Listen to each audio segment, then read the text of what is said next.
Yo, what's up? I'm Travis Barker. You are at my studio. Welcome.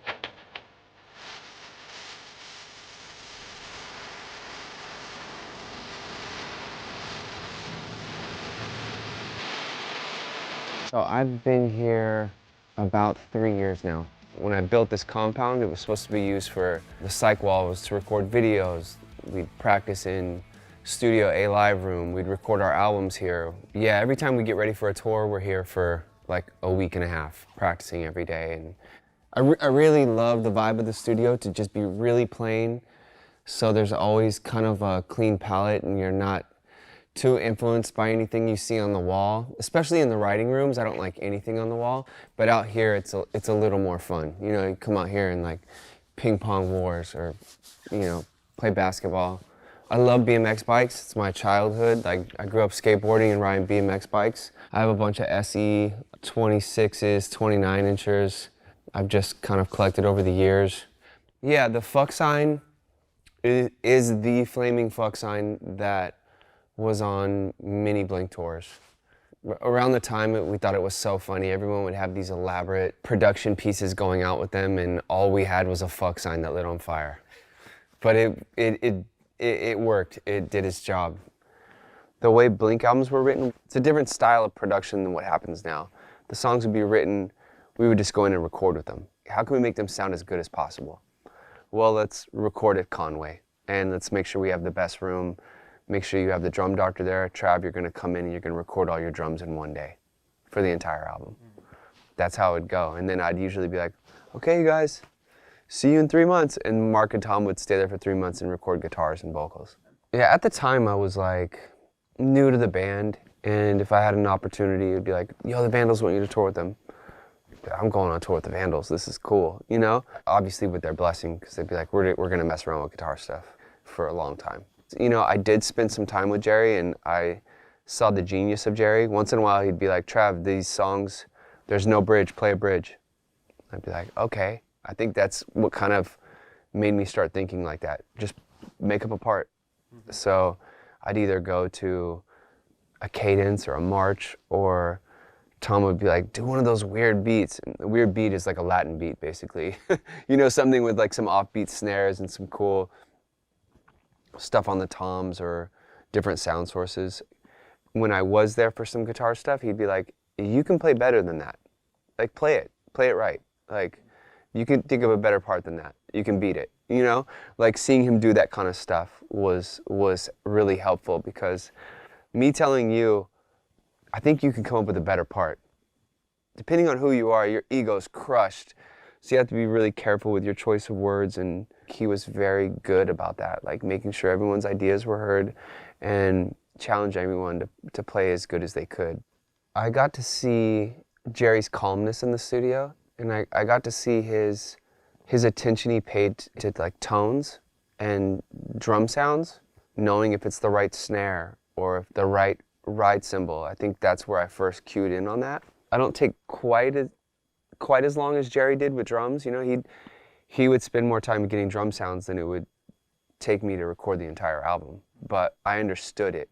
And like I said, that's why I pay attention to if I'm using the right snare drum, if the kit sounds right, if the ride cymbal is right. This is part of my collection of snare drums. Everything from like Black Beauties to old Slingerlands to some of the best OCDP snare drums. This Sonar snare drum, it's just, yeah, so cool. You are not losing in a war with this one, you know what I mean? And it's like 40 pounds, it feels like. All my cowbells, my signature cowbells, like Pusshead cowbell, one of the coolest. I love when worlds collide, when something like this is in the drum world, you know? I like my kids' lowrider bikes that I bought them when they were young. They learned how to ride bikes on. And then the Black Beauties just, I don't know. I don't feel like there's a sweeter snare drum. It's a 1938 Black Beauty. So like One More Time, the song One More Time, I probably made about 20 or 30 different versions of that song.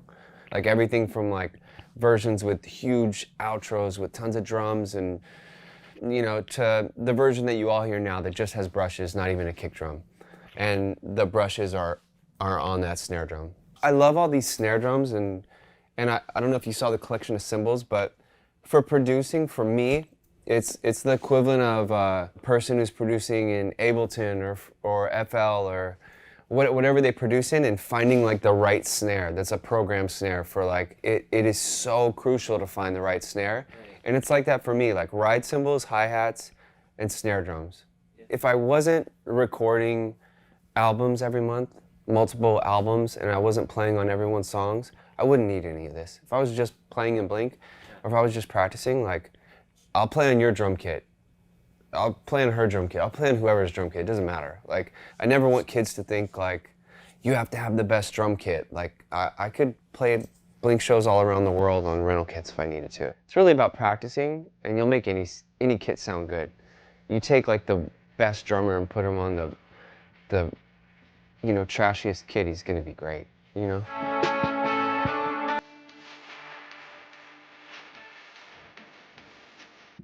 Probably 80% of the time I will pick a sample just to stack underneath the drums. Like we did that on Enema, we did that on a bunch of records. As I like pick a snare drum, I also have to pick a sample that's gonna be correct for that snare drum or those toms. And then there's some stuff like Can't Go Back on the deluxe version of One More Time. There's no stacks on that. It's like I wanted the personality of a snare drum to be very prominent in the mix and sound like a certain vibe, you know?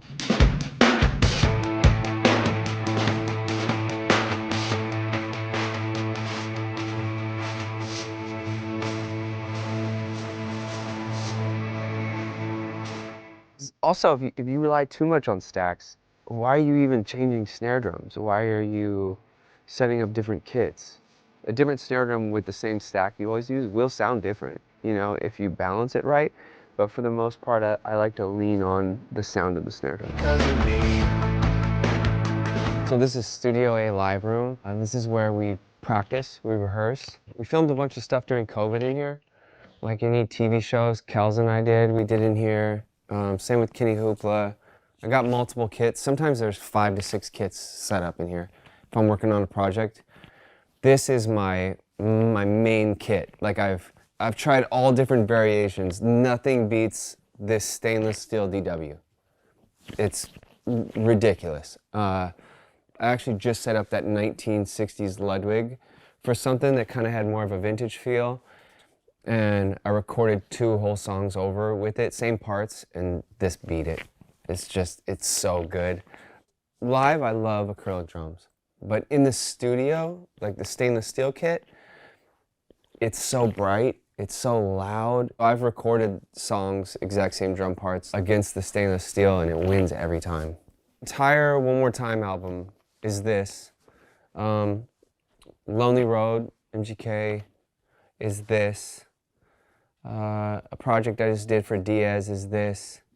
I just did the entire new Yellow Card album on this. I really love, they're called quesadillas. It's so funny when I say this to any other musician, they think I'm talking about food. But versus this, like, most of the time they're like, is that programmed? And no, it's not programmed. It's not like some vintage kit I'm programming. It's these, like.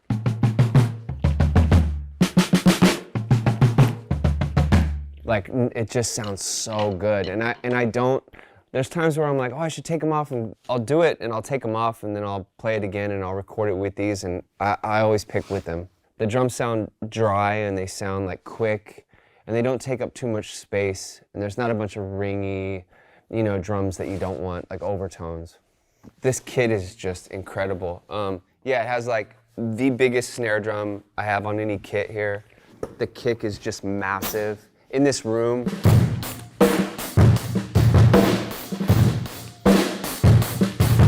it's just like, oh, it's so cool. But yeah, you'll hear it. It's pretty much I recorded on every album. I find a place for it. This kit's been around since, some people call it the untitled era or the self-titled era. I've had it since then. At the end of the last song on Mainstream Sellout, there's double drums where I'm playing, it's like 2 different drum parts. And I'm playing on this kit, and I'm just like spazzing out. It's like I'm battling myself, and it just kind of is decapitated and just the song ends, whatever, it's this drum kit. And sometimes we'll place mics all around the room, you know, or even have these mics live and have this door open. So we can get a lot of cool sounds in here. Yeah.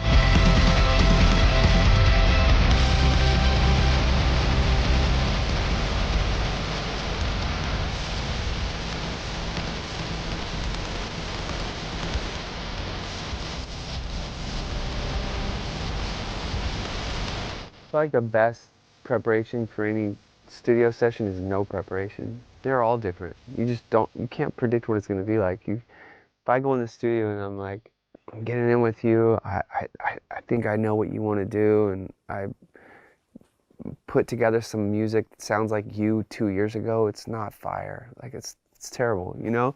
So there's just no telling where an artist is at, or even like where they're at that day, like what happened to them that day and what they want to write about. I'm really most excited about getting in and working with an artist and having nothing and not knowing what's going to happen, and leaving the studio with something great that we all wanted to write about and we all wanted to make there.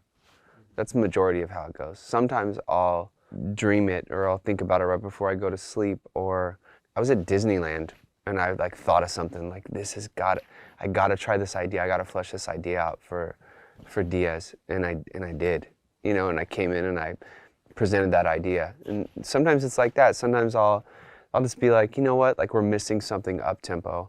I'm gonna come in 45 minutes early. I'm gonna record 4 ideas that are up tempo.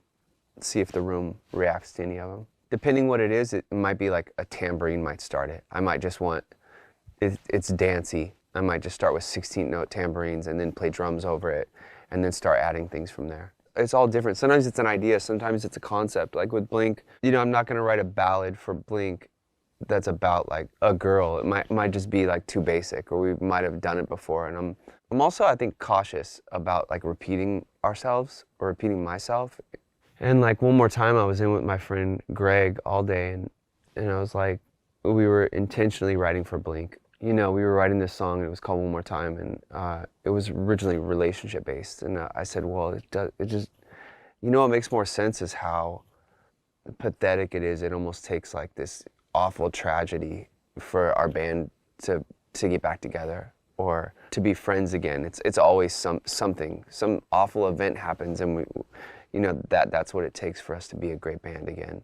So like that's what One More Time was written about. And I was like, that hits home, and it's like our fans can relate to it, we can relate to it. It's so true. It's so true to us. And I think whenever you can tap into something like that, that's powerful, rather than I just write a song about you being heartbroken. It's like it's so generic, you know? Sometimes it works and it's called for, but for us in this particular time of our band, that's what really hit home.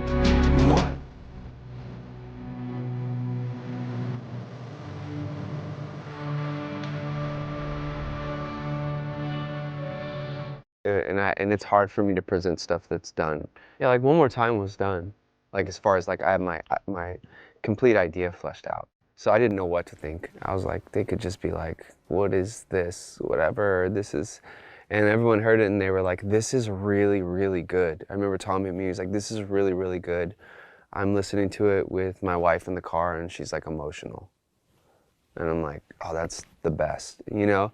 Because I had goosebumps, like after listening back and after like, before I'd send it to him. I'm so cautious too, like, I honestly don't want to send them anything that's completely fleshed out because I want them on it, you know, I want their, so I'll also send it saying like, you could change anything you want on it. Like any lyric feels weird, whatever. Also, if you just don't like the whole thing, we don't have to record it. Like being open-minded like that.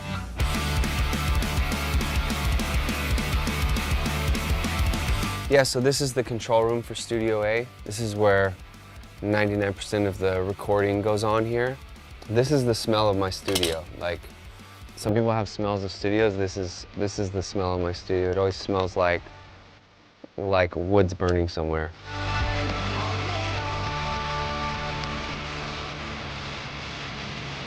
So I had a 70s need before, and it was awesome. We recorded like Plus 44, Neighborhoods, some of the demos from Boxcar.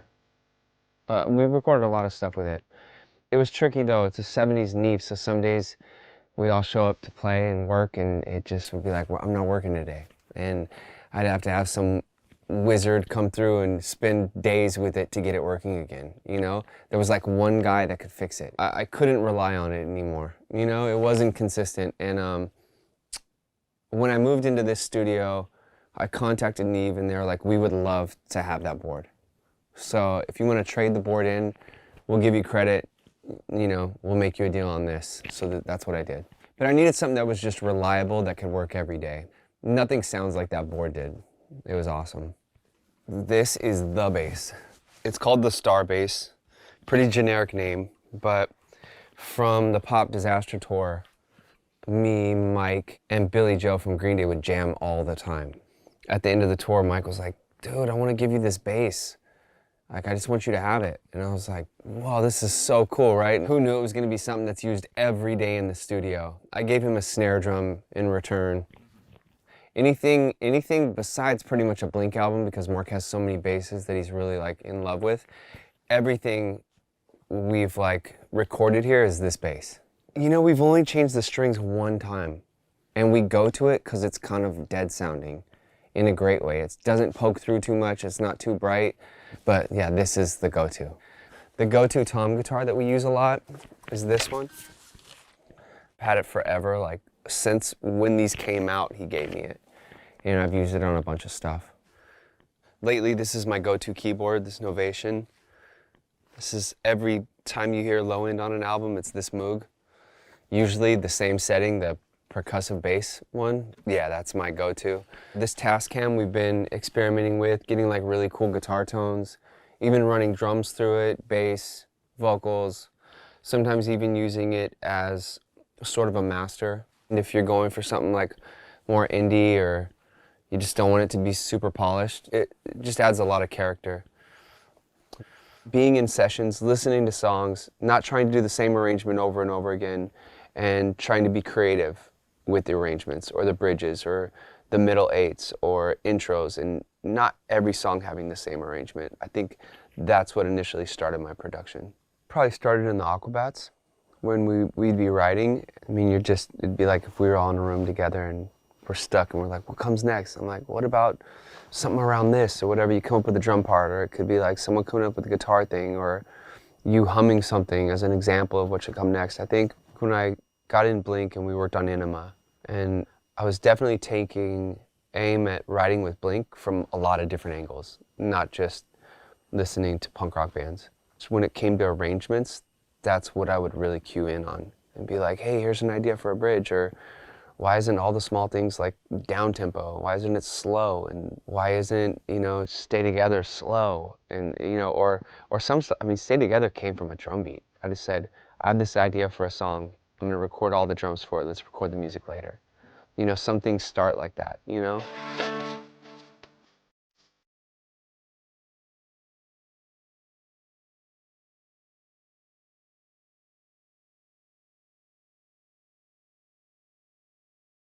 Sometimes it's really good not to be in the room when you start something, or when someone starts something too, and someone just comes to you and says, I don't know what to do with this song. Can you listen to this with fresh ears? That's probably my favorite thing that I get to be a part of. Sometimes you can have like a really good, fresh take on those songs. Your ears aren't tired. You haven't heard all the arrangements someone's tried, or all the weird chords that we've picked. You know what I mean? We were in the process of making the album, and there was this song, and he was like, I always want to show it to you, but I'm not completely happy with it. I said to him, I said, well, that's not a chorus. It's not like really a chorus. It's in the place of a chorus, but I think we could beat a better chorus. And then I said, why don't we just repeat the, I'll never fall in love. I said, that's the chorus. And he was like, no, dude, are you serious? You know, whatever. And I'm like, just try it, you know? He tried it, and he was like, oh my God, like, this is a hit.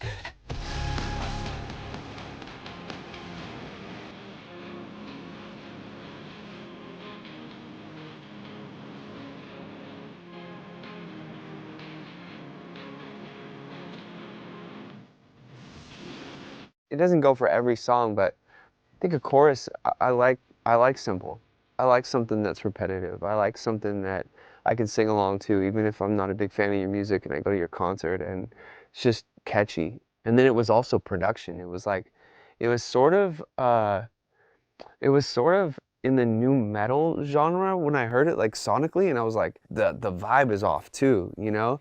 And I recorded different drums, and there was like no crash cymbals anywhere. This could be like your crossover song. It could be like a pop song. And that's what you want to do, right? You want to have a big song. I'm like, why don't we prep it like it's a big song? So he just trusted me. Didn't trust me right away. It got all the way to the point where we were putting the album together and it wasn't going to be in the lineup. And I was like, Kels, you got to put this song on the album. And I think Janik at Interscope was like, Kels, that's the song. And then we put it out and it's like the biggest song on the album. It goes like, it's on pop radio. It does all the things. I wasn't there being like, this is going to be the biggest song, but I'm like, I got a feeling about this one. Like, you never know. You know, I leave here all the time and I'm like, this song's going to be so good in my head. Like, this song's going to be massive. Like, who knew? But yeah, like the song that almost didn't make the record, that had a different chorus, it was a different tempo, it was different production, was the biggest song on our album.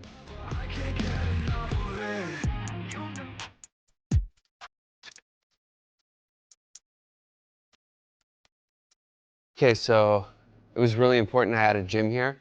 A lot of the times I'll finish a session, and I've been in a session all day, like 15, 20 hours, and I just can come in here and like listen to something on the treadmill, or I'll box for a little while. I'll just schedule a workout with someone. I also figured out, and this is where I should just like shed by myself. Like, so I'll practice with the band when we're getting ready for tours, but I'll also just come in here and play. I'll set up a kit backwards, so I'm a lefty, and my left foot is playing the bass drum, and my right foot's playing the hi-hat, just to like reset my brain sometimes. Whatever it is, I just try to change it up every week. And everything's dead on this kit, so it makes no sound. It's like you're in the mud 24/7, and like these cymbals are double stacked. I think because I love MMA and I love like boxing, I know like they always say like, the fight's the easy thing. I've done everything. I love that mindset. Like, oh, the show's gonna be fun. I'm not gonna be worried if I'm gonna be winded or my arms are gonna be fatigued or if I'm gonna remember the songs. I just love being so well rehearsed and ready that like shows are fun.